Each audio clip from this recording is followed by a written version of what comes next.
ASCOM Cartoon Network channel for best cartoon videos. Iran का नाम सुनते ही क्या ख्याल आता है? शायद रेगिस्तान, शानदार मस्जिद हैं या फिर आज के शहर।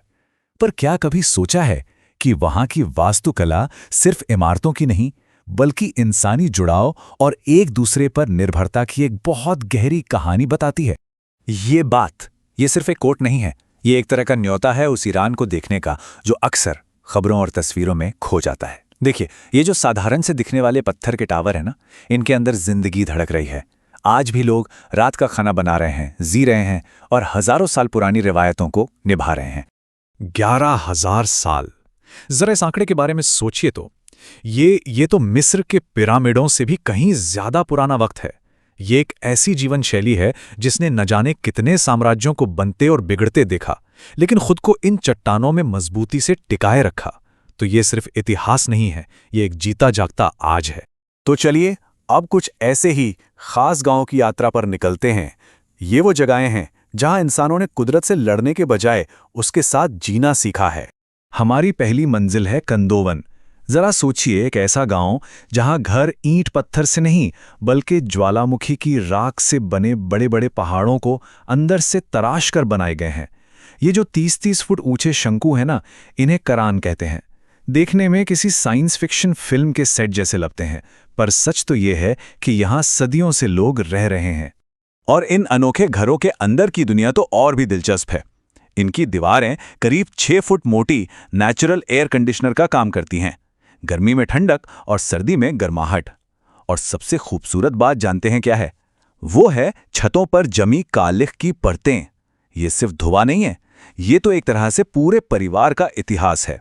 यहां पकी हर रोटी हर दावत की गवाही देता हुआ, धुएं से लिखा हुआ एक घरेलू दस्तावेज। अच्छा, अब हम चलते हैं मासूले, एक ऐसा गांव जो ऐसा लगता है मानो ग्रेविटी के नियमों को ही चुनौती दे रहा हो।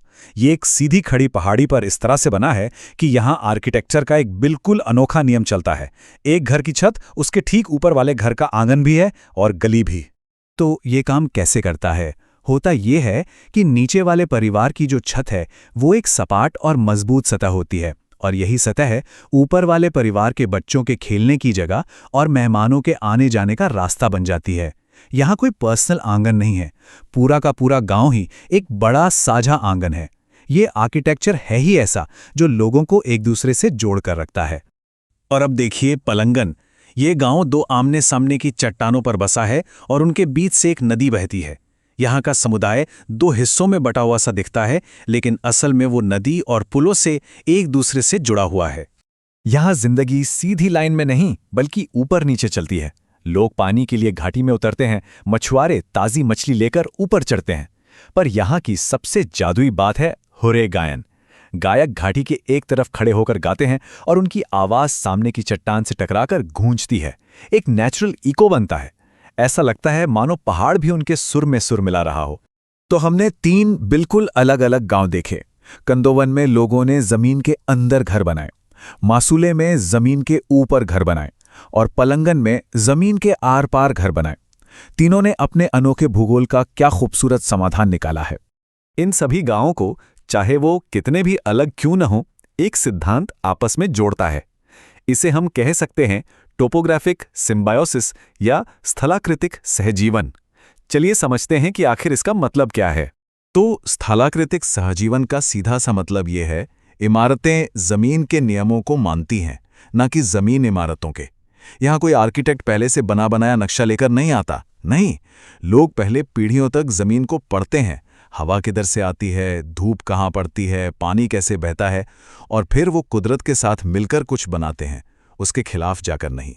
और ये फर्क बहुत गहरा है।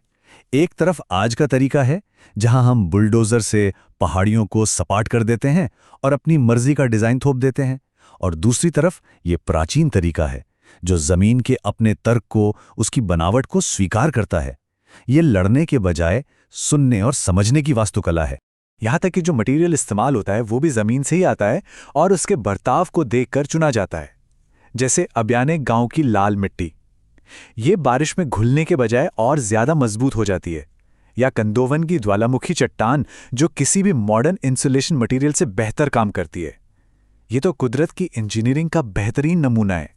पर यह सिद्धांत सिर्फ इमारतों की बनावट तक ही सीमित नहीं है, ये एक गहरे सामाजिक रिश्ते को भी जन्म देता है। यह असल में आपसी निर्भरता की वास्तुकला है। देखिए, इस आर्किटेक्चर में मेरा और तुम्हारा के बीच की लकीरें काफी धुंधली हो जाती हैं। एक घर की छत दूसरे का आंगन है।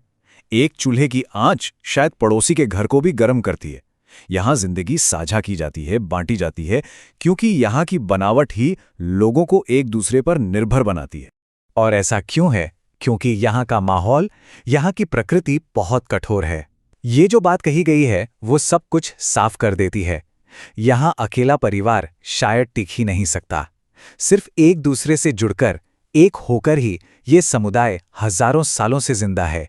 उनकी वास्तुकला सिर्फ पत्थर और मिट्टी का ढांचा नहीं है, ये इस गहरी सच्चाई का जीता जागता सबूत है कि इंसान अकेले नहीं जी सकता।